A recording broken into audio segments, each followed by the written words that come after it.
Hello, welcome to Guest in the Box. We are live on the Stadium YouTube channel, and today we have a very special guest, former Liverpool and Preston North End striker Neil Mellor is with us. Hi Neil, how are you doing? John, Sean, good to see you both. Yeah, debut, so look after me, please. Yeah, we'll be gentle. We'll try and keep it nice and friendly for the first one. And just remember, John, you're outnumbered with two Liverpool fans here, so you have to play nice. Isn't it? It's all right. Next week we've got an Everton podcast post on, so you'll be in the other way. So you're now working on Sky Sports and LFC TV as a commentator, and we wouldn't be able to speak to you without talking about the famous last-minute winner against Arsenal, the Thunderbolts. I think it finished 2-1 in the end. Was that right? It did, yeah, last minute. Do you know what? I just love football. I love football, and I'm lucky now to work in the game, like you say, on Sky and at different grounds around the country, Barrow, wherever, Carlisle, Blackburn, Preston, but then also LFC TV. I cover a lot of Liverpool games, so I love my football all throughout England. And it was nice to taste a little bit as a player. You know, you mentioned that game against Arsenal, the win 2-1. You know, John, that was the invincible Arsenal. Henry was playing, Vieira, Fabregas. None of them got the win. It was me that got the winner that day. So, yeah, it was a super Sunday for me. Loved it. Absolutely loved it. And it was a special memory. Yeah, I think you must be like, must be not sick of talking about it, but like you must get asked that a lot of times. That famous Arsenal goal. But I'm going to throw a bit of a curveball in here, because I actually think the contribution you made in the Champions League against Olympiacos, you scored, and then obviously you set up Gerrard for that winner. You know, I think that was a much better, personally, you know, as an outsider, Evertonian, I think that was a bigger contribution to the team than the goal everyone does talk about, which is the Arsenal goal. Because if memory serves me correct, I think Liverpool went on to win the Champions League in that season. Everyone, the group stage in the Olympiacos. Everyone remembers us winning the Champions League in 2005. It was, unbelievable story. I mean, to play a part, and my part was small, only a small part, that Olympiacos one, but it's one of those famous European nights. You know, there's a big long list for Liverpool, and that's been added to it. It was only a group game, and what people forget is Olympiacos, they were top of the group going into match day 6, so they fancied the chances to get through. 1-0 up at half time, and then Rafa brought on a couple of subs. And do you know where Rafa deserves credit? And maybe he doesn't get enough credit for this. He brought off Milan Baros. For me, Milan Baros was a Czech Republic international. He just won the Golden Boot in the Euros the summer before, and he's brought him off and brought me on. I thought, fair play to him. So, and obviously I got a goal, but Stevie's goal was unbelievable that night. But even when we got through, we were never favourites. You know, Leverkusen, Juventus, Chelsea, until the final. And that's the picture behind me. You know, I know I've sort of a bit of memorabilia there, but that was the famous one. The greatest comeback in football history, the headline says. And for me, I think that still stands in Istanbul. Can I dip in there, John? I've spoken to Neil about this before, and I'm right in saying that at half-time, Rafa brought Florence and Mapongole on, and you were raging, so it give you more of a oomph to come on and make a difference. Fuming. Yeah, go back to Olympiacos. I thought he'd bring me on. I was the biggest goal threat, and I was thinking, what are you doing, not bringing me on? I stared at him for 15 minutes, waiting for him to say you're coming on, and he blanked me and brought one goal on. And then the whole second half, I was warming up by the cot, watching the game, watching Rafa. Eventually, he brought me on, but I mean, managers have to make some tough calls, and he got it right that night. Definitely got it right. At least you never sucked yourself on like Kamikaze did in the 1995 semi-final. You waited for your chance. I saw that video. Should we have a look at the weekend's action? Come on then. Where should we start? Should we start at Villa Park, shall we? Well, I was going to start on field, to be honest. You're the host, John. You pick Villa Park, yeah. I don't even know where to start, and I can't even believe that we're having this conversation again. For the second game in a row, Did let a 2-goal lead slip. Did you think it'd be as close? I'm at a loss with it. Closer than a lot of people thought. Closer. People had it as a banker home win. That was close. 2-0 up. You've got to go for it. You can obviously score goals like you did against Bournemouth. You're creating chances, score goals. I think the biggest moment in that game, you may agree, John, or not, when Calvert-Lewin goes clean through at 2-1. I don't know if Villa come back at that point. It took so long to score, and is it Njayu we could maybe square it to as well? That's a big moment in the game, and if he scores that, Everton don't lose that game. And obviously, you've got frailties at the back. What's going on with Branthwaite? I mean, how far away is he? I don't think he's played a game yet, has he? He's back on the pitch. He's back in training. He's back in full training. He come back here a couple of days ago. There's him and Patterson. They're back on in training, so hopefully they're not too far away.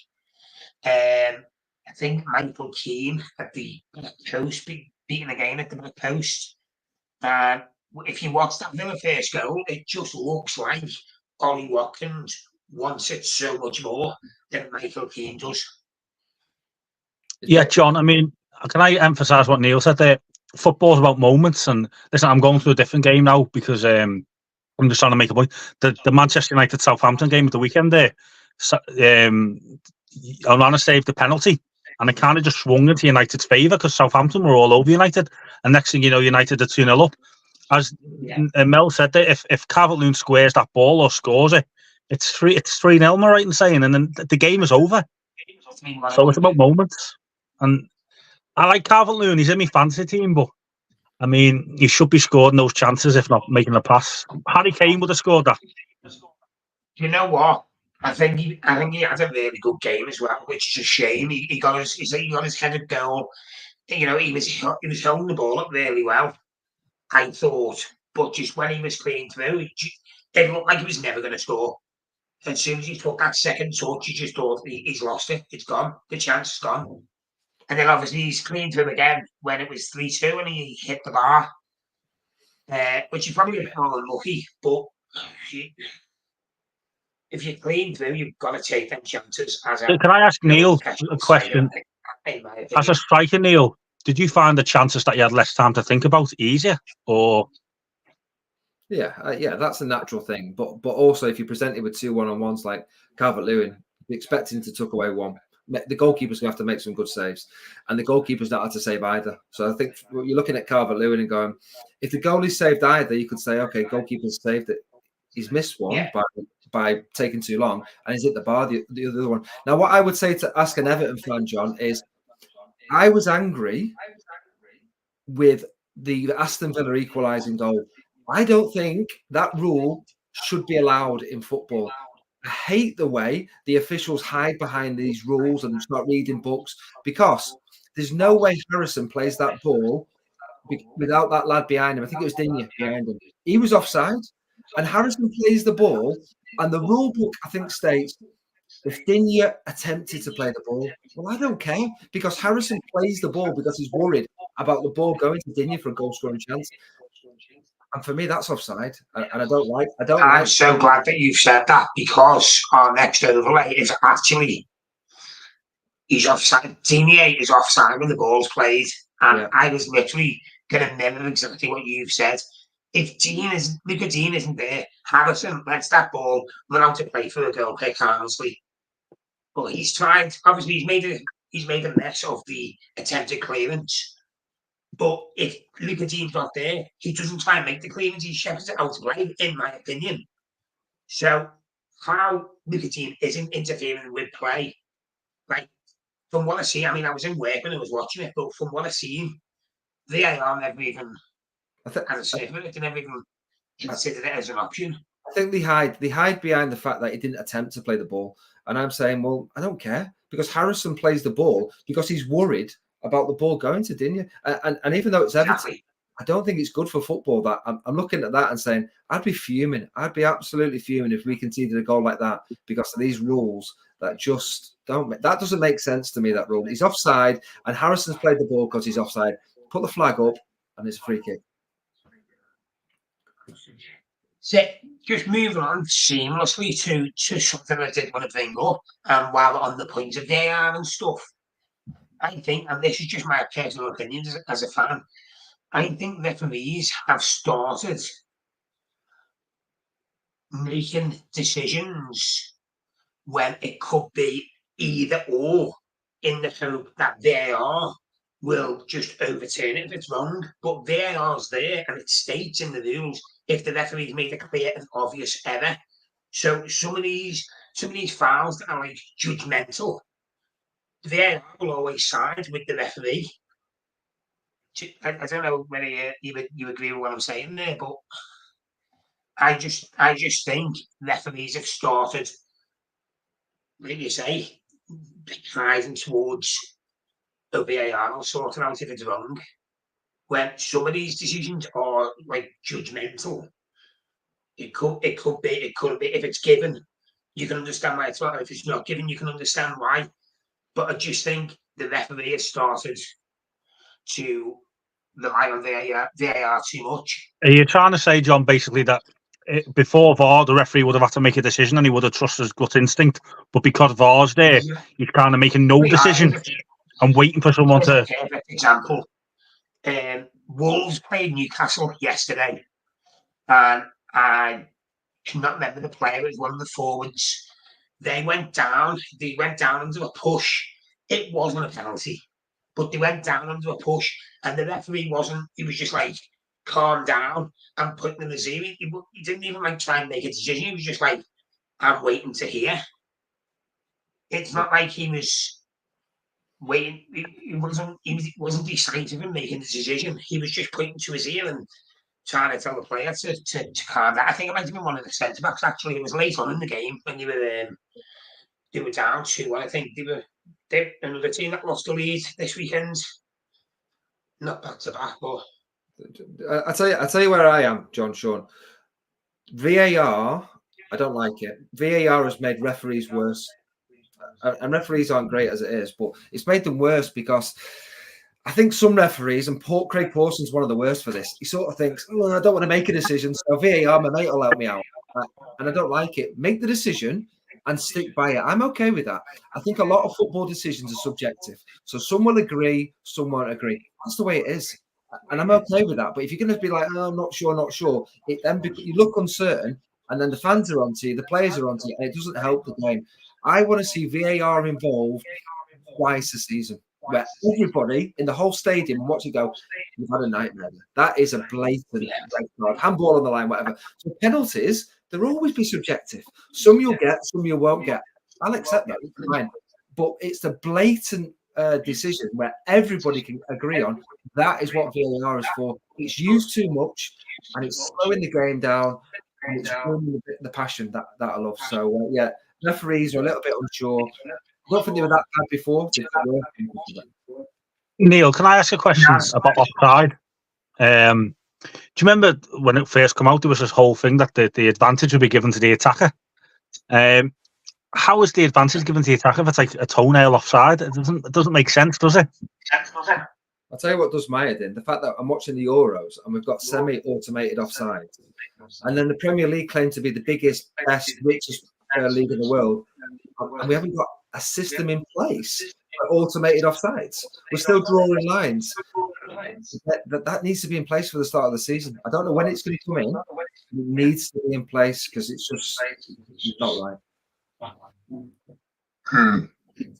I was reading something a couple of weeks ago that FIFA have approved a new offside rule where the player's whole body has to be ahead of the last offender. I don't know whether you've seen that. It's been approved. Let me see if we can find it while you're. Will we move on to another game, will we, John? Move on to the Liverpool game, maybe? Yeah, we'll Yeah, you had it ready. I just think it was an off day, you know. I'm not too concerned. I think it's a good reality check for for slot and a good learning curve. I'm not too concerned. I don't know about you, Mells, but I'm not. It wasn't a great performance, but it wasn't as bad as people are making out, I don't think. No. I mean, it was a bad day. We weren't at it, and I think any game in the Premier League, if you're not at it, then obviously you're going to drop points, and it feels bigger than perhaps it is, because you look at Arsenal and you look at City and you think, how many points are they going to drop this season? If Liverpool are to be in a title race, which is what we want, then you can't. You look at these points and you start thinking, "God, that could be costly," because you're thinking Arsenal twice, City twice to play. They're going to be big games, and I don't see them teams dropping points against Forest at home. I was surprised at Forest. I'll be honest. I was expecting them to be worse than they have been. They've actually started off all right.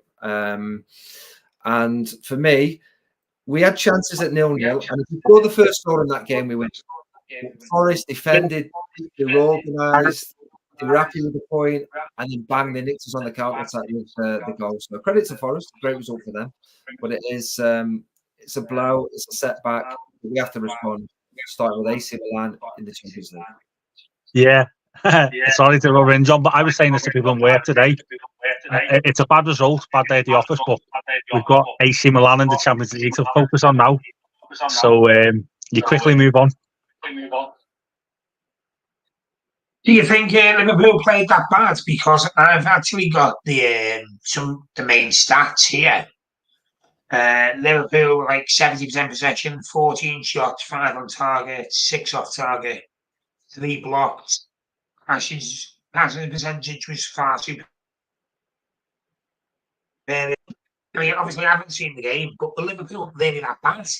Because them stats don't say they were as bad as people are saying they were. Yeah, we didn't get I seen the highlights, and Diaz nearly scored, didn't he? Cut in and hit the post. Yeah. But if I was just looking at the result and going by them stats, it's like, oh, Forest were lucky to get a win there. But you know, a few Liverpool fans I've spoken to were like, yeah, they just weren't there, they weren't on it. But yeah, when you really that bad. I think it's easy to look at excuses and go, well, okay, the lads have been away around the world playing international football. Liverpool's starting 11 all played internationals. Forest had 6, so they're starting 11 internationals, so maybe a little bit fresher. But the thing what you would say about the performance for Liverpool was we didn't create the chances that we've been used to seeing, the clear-cut chances. We had one clear-cut chance. Diaz hits the post. Rotter has a good chance. There wasn't that many good chances where you go. Last season we got beat by Palace. We had 7 clear-cut chances. Against it wasn't like that. It was like, if we're going to win, it's going to be 1-0. It wasn't like we're going to comfortably beat them. And that's credit to Forest, because I thought they did defend very well. Yeah, that I would like to. My biggest view on John would be that Forest had a game plan, and most teams that go to Anfield have that game plan where they want to keep it tight, and then if they can get a goal, a bit of magic or a set piece, and it worked perfect, and it's going to happen, and we've got to try and find ways of overcoming those games. Jurgen Klopp, that game might have been 4-3, but we've a different style of play now, so it's a learning curve, I think, for the manager. That's my opinion. Let me ask you something. Are you too happy with the new style of play you've got, or do you prefer the Jurgen Klopp high press, harass the opposition for the whole game style? You go first, Mel. Sure. Well, I'll tell you what I'll say. Jurgen Klopp is going to go down as one of our great managers.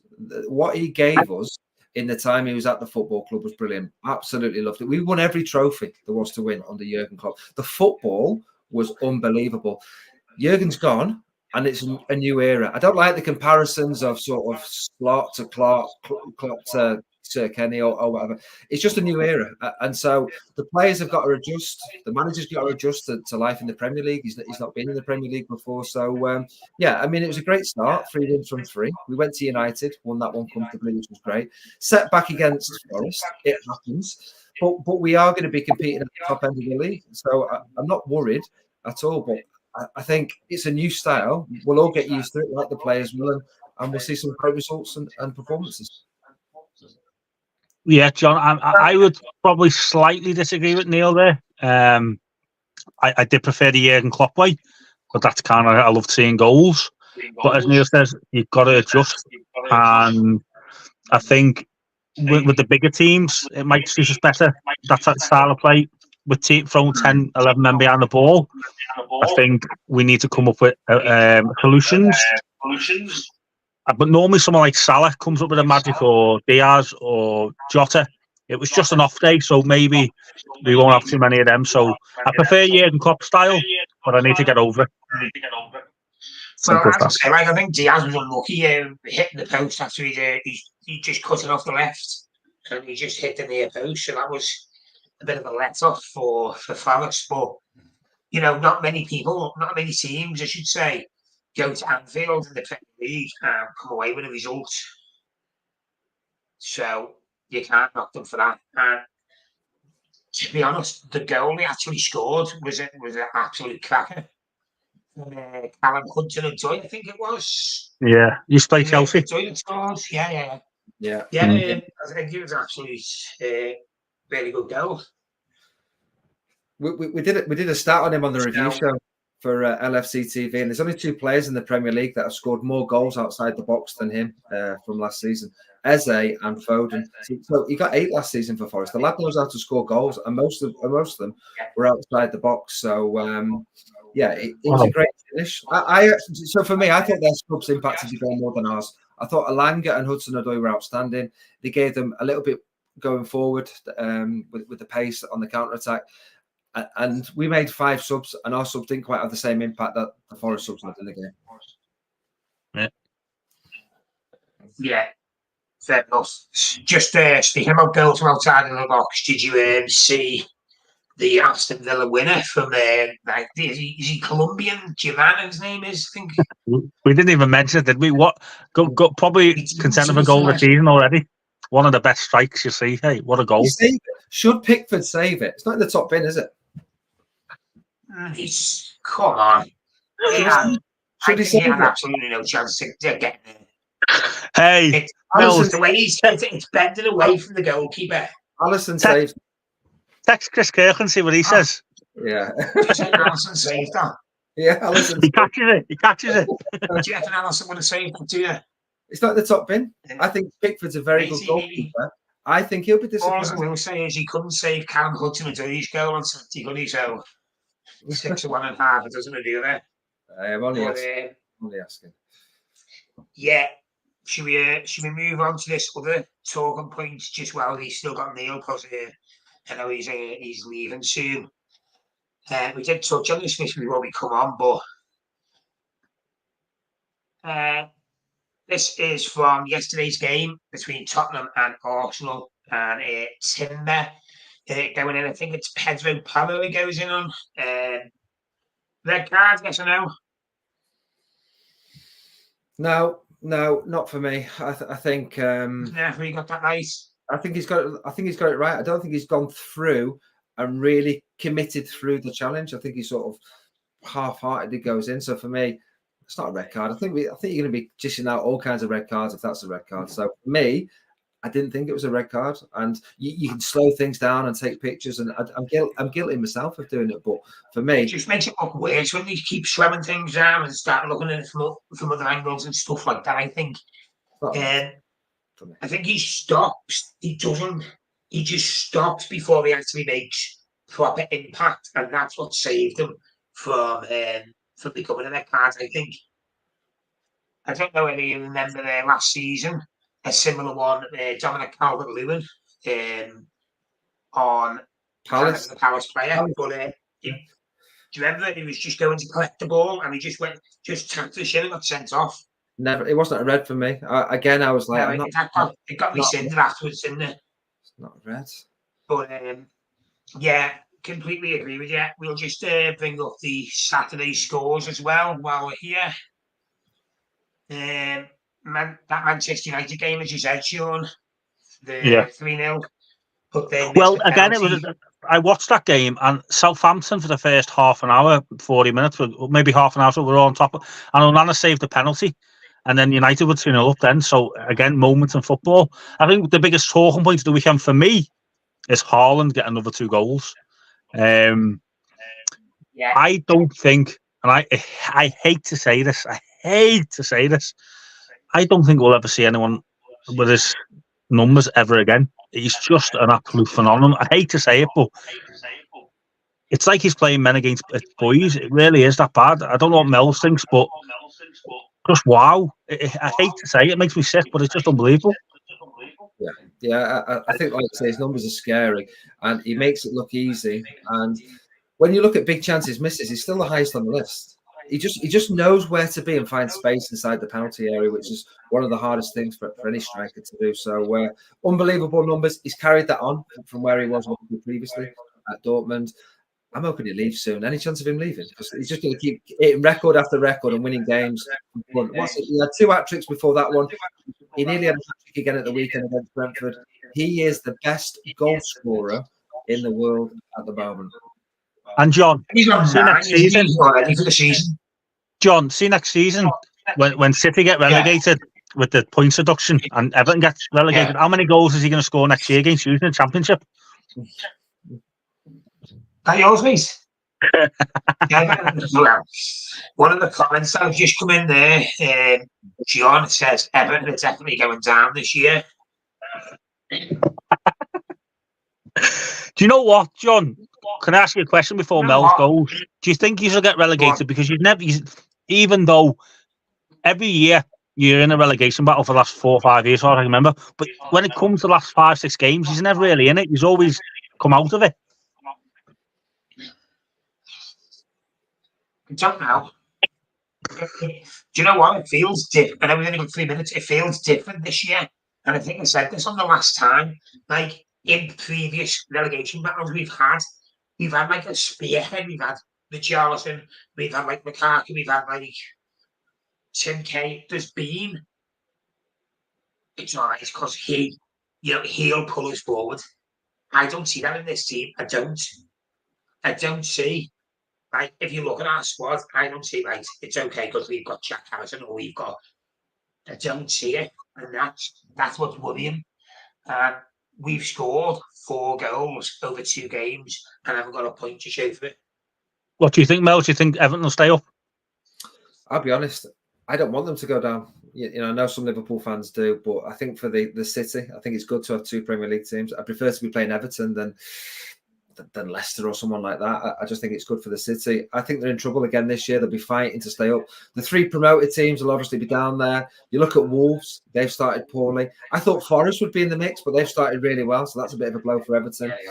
Fulham, I think they'll be too good to go down. Bournemouth, too good to go down. Palace, too good to go down. So you're looking, thinking, there's not many teams that are going to be in that mix with Everton. If they sort themselves out defensively, which I think they can do under Dyche, I think they'll be all right because they'll always have a goal threat going forward. But it could be a long, hard season. Last one in Goodison, it could be a nervy season. Where's one? Neil, did you ever play at Goodison Park for Liverpool? Horrible memories. Yeah. We weren't welcome there. It was the Lee Carsley game. Remember when Lee Carsley scored the winning goal? And that was I played in that one. So Mr. City. There you go. Nigel Martin made an unbelievable save. Anyway. we can YouTube it, John. Premier League goalkeepers, in my opinion, Nigel Martin. Like, just before we go, we're going to do this with every guest we have on. And I should have already mentioned this before, but can you predict your top 4 for the end of the season? Go on, I'll go. I'll go Liverpool, Arsenal, City in whatever order. Because I don't know what's going to happen with City and this whole appeal thing. Who do you think will finish 4th? Chelsea. Yeah, Chelsea. I was thinking Chelsea. And what about your bottom 3? Bottom 3, Ipswich, Southampton, sort of Leicester and Everton. I'll say Leicester to keep you happy. Sorry, I'm thank you very much. You say Leicester.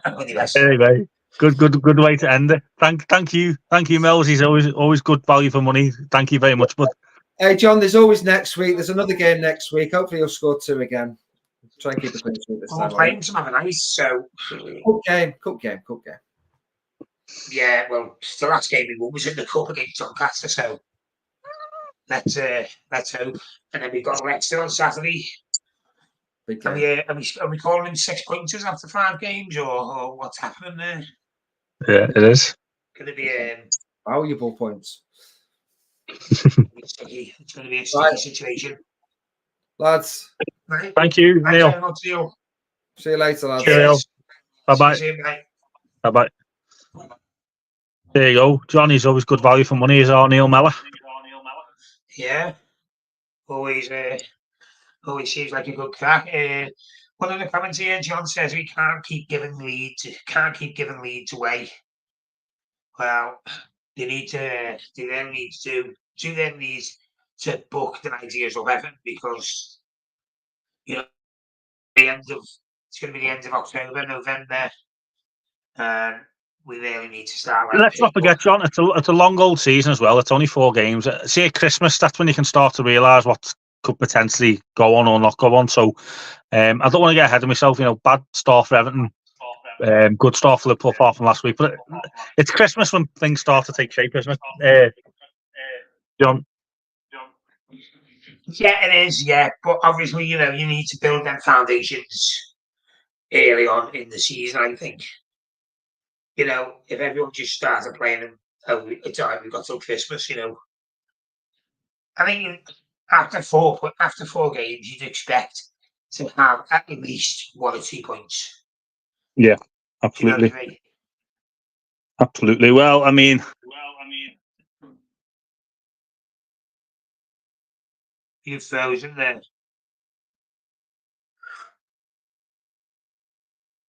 Oh, can you see me? yeah, you froze for a minute. Yeah. Sorry, I'm back. Yeah. Yeah. Okay. Let's just have a look at we've gone through the comments there. So we've gone through the Liverpool game as well. Excuse me, sorry, I'm full of cold today. You're all right. Drowning in your sorrows, being an Everton fan. Well, something like that. No, we never went through this. We never brought these ones up, which I forgot to be honest. Just Aston Villa, but to be honest, I never ever. I didn't expect to get anything out of the game. I didn't. You were texting me differently, John. You said you got a feeling. Oh, You said you had a feeling with the Villa game. no, that's what you say, isn't it? Like, if you're being honest, Class. if you're being honest, then we would have been hard pushed to. Need to go get the haircuts and everything. You'd be hard pushed to expect something, I think. Very. Yeah, well, I mean, Villa are a good team as well, aren't they? So.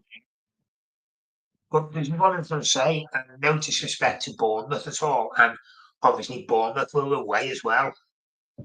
That type of thing that happens twice on the run, you'd be more inclined to expect it away at Villa Park than you would at home with 6 minutes to go. Yeah, it's a freak result, the Bournemouth game, wasn't it? It was a freak result, let's be honest. It doesn't happen. They just absolutely imploded, didn't they? Yeah. I don't think the Villa game imploded as much, to be honest, because obviously, we scored, we're 2-0 up at 27 minutes, and, they pull one back 9 minutes later. So it wasn't as harsh as the Bournemouth game. It's just that second goal where I think, and I honestly do think, I'm not just saying it because it's Everton, and even Neil Mellor agreed with me, I think it should have been given offside, that second goal. Yeah. It's harsh. Who have you got in the cup tomorrow? Who are you playing tomorrow? Southampton. And would you go all to get the win just for confidence, or would you not care about the cup? No. I don't care about the cup. Obviously, we need a win. Whether we win tomorrow or win on Saturday. If you had to win around a win today, tomorrow or Saturday, then it would probably be Saturday. But I'd rather win both. whether that's going to happen is another thing. Yeah. I've seen a lot of people saying, Dice needs to go, they need to sack him. Who would you get? He hasn't got it, but he wants to sell him, so he's not going to start sacking managers, is he? Who would you get though, John? People have been saying like David Moyes. Well, he was your probably greatest manager the last 30 years. There's no probably about it, really, is there? I listened to a podcast with what's your man used to be Crystal Palace chairman. What's his name? Context there. He used to be the Crystal Palace chairman. I forget his name now. Oh, Simon Jordan. Up front with Simon Jordan, and he had David Moyes on, and he spoke really well, And I think David Moyes back to Everton be a good fit for you guys. They've got to do something before it's too late. The only saving grace is, and I'll just pull it up with it, is... Let me just get this Owen Dale shares now. No, you're all right, John, don't worry. Oh, yes, press the wrong button. It's all right. It's only been 2 weeks and I forgot to do it. That's the international week. Last week because of the international playoff. So this is the table at the moment. Yeah. Obviously, Liverpool dropped to 4th with that defeat. Everton at the bottom on their own. Southampton. But Everton at the bottom. Only 1 or 2 teams with no points. Sad, John, isn't it? But I agree with what Mel said. It'll be Everton, Southampton, Wolves, Ipswich, and Leicester. Maybe I would add maybe Fulham, maybe into that category. I don't know if they'll have a good season. And Bournemouth. I don't know. I don't think Bournemouth are as good as you think, maybe, I don't think they'll be down there, to be honest. Be interesting anyway, interesting. I think it's be close. Well, can we talk about this City thing before we go? Do you think they'll get found guilty? What do you think? Well, it's not till next year, is it? And 115 counts, 1 of them has got to stick. If none of them stick, then it's what's happening? I don't know. I mean, I was listening to a podcast there today, and he says the likelihood is that they won't be found guilty and everything, but on some of the things, which means a point deduction, and there can be anything between 30 and 80 points, which I think could potentially, drop them out of Europe for a season. And I thought to myself beforehand, it'll never happen because it never. But then looking back, happened to Rangers, didn't it? And it happened to Juventus. So it has happened to big teams before, and the Premier League might want to show us off, so they might get found guilty. If you get found guilty, people keep saying, like, oh, they're going to go down to the conference and they're going to go down to League Two. They're not. They'll get a point deduction in that season and they'll get relegated to the Championship at worst. Yeah, which they'll be straight back up. This is what people don't get. If they get 80 points, it's just for that season. Yeah. And they don't get nothing stripped. No titles we stripped. It's not like it goes back. It's just a punishment going ahead like Everton. Yeah. And Everton shot themselves in the foot because they were so honest about it, weren't they? Everton was so honest. I don't think City have been honest. City have just hired the most expensive solicitors. I think Everton have probably done themselves a favour by being honest. Yeah, well, be interesting to see what happens anyway. I hope City go down. Well, Leicester got away with their punch deduction, didn't they? Yeah, well, let's hope City don't. There you go. They found some sort of loophole or something in the contract because they were in the Championship and we're competing in the Premier League. They got away with it. Right, well, City can't do that, but they've got the most expensive lawyers in the world, so it'll be interesting to see what happens. But yeah, there you go. How did you find the first guest then, John? How did you find Neil before we go? Yeah, it was fine, yeah. No problems. I think he speaks, obviously, he works with Sky Sports and stuff, so he speaks really well. Yeah. And to be honest, I thought, if you want me to be totally honest, I thought he was going to be a bit more biased towards Liverpool because of, obviously he works for LFCCD and whatever. And he wasn't. He was completely honest and just, said Liverpool weren't really that great on Saturday. Yeah. So fair play to him. I can't fault him for that. Happy days. Well, you can double team me with this Everton fan next week. Yeah. Good so man. next week we've got the View from the Paddock podcast host Jamie. He'll be with us next week, and we'll be dissecting more action, having a little bit of a chat. I'm sure Sean's got a little story for us before we go. Have you? A story? No stories like the Raheem Sterling one. No. Sure, that was the worst story in the history of football, wasn't it? If you listen to the wee worms out there, the worst story that went semi-viral. Well, yeah. The There you amount go. of comments just saying. And you go into them, John, and you realise like the profile pictures are cats or cartoons. What does that tell you? It's actually hard something. Right, John. I'll see you next week, buddy. I'm sure we get chatting soon. Nearly got myself cancelled. Then I'm not going to say that. Right. Let's just go. See you next week, buddy. Take care. See you next week. See you too. See you later, guys. So it was a guest in the box, Neil Mellor, former Liverpool striker and current Sky Sports commentator and LFC TV pundit, has joined us there. You'll be able to watch this back if you've missed it when it uploads onto the channel. We will be back with Guest in the Box next week with Everton podcast host Jamie from the Paddock Blues. So we'll see you then. Take care.